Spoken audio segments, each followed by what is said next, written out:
A father in Mount Pleasant, Michigan, was outraged after he said the staff at his biracial daughter's school cut her hair without permission. So now she's only 7 years old. Her name is Journey, and the school cut her hair without permission and now refuses to answer why. Interesting. So now the father, Jimmy Hoffmeyer, said the incident happened just before spring break.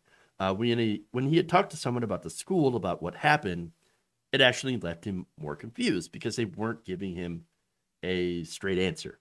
Hoffmeyer said that his daughter ended up getting about 3 different haircuts that week. One was just, you know how students are, you know how kids are, messing around. Somebody cut a piece off her hair. So now her hair was kind of uneven. So her father afterwards decided to take her to get it professionally done, evened out, and so that it looks better. And then following that, the day after, she comes home with a lot less hair from school. And her dad's like, what the hell's going on?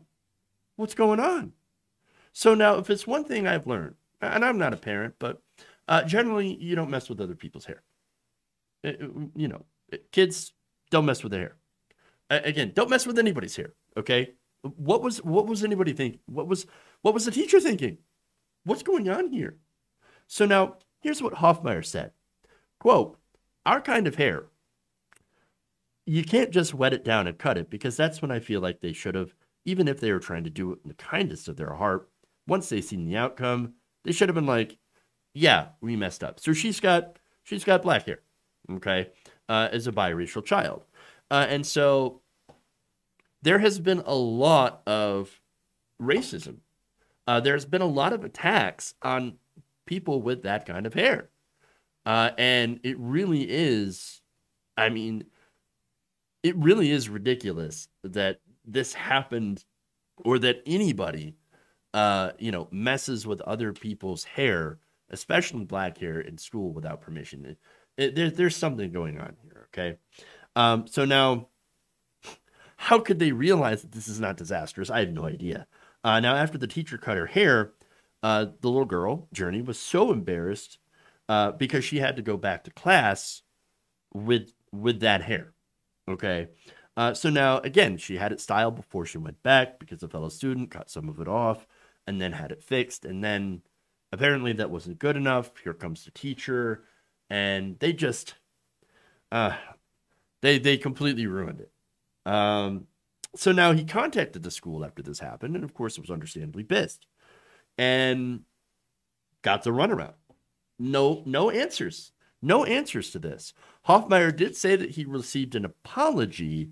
However, the school will not let him see the video of what happened either on the bus, whether or not she was bullied on the bus as a result of her hair, or, in school. So now I lived in Mount Pleasant, a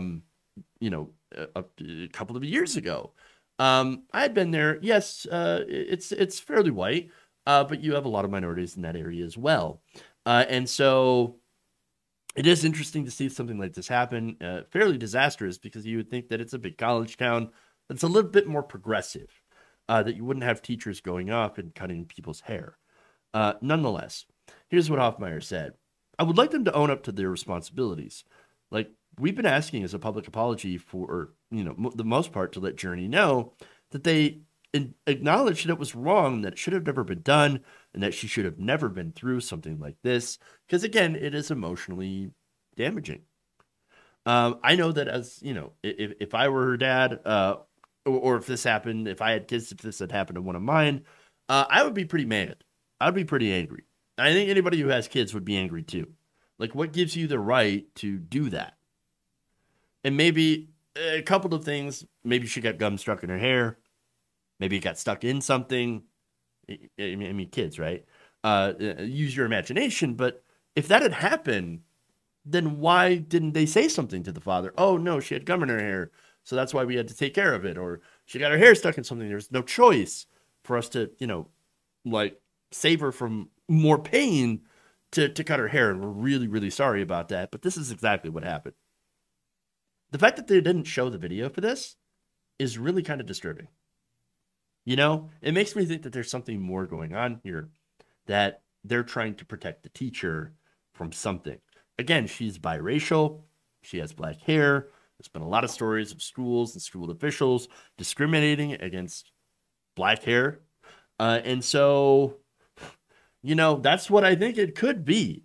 It's a big enough issue that happens that there are actually bills in the work here in Michigan to address the issue. One is the Crown Act, which would modify Michigan's Elliott Larson Civil Rights Act to make it illegal to discriminate based on hair texture and protective hairstyles like braids, locks, and twists.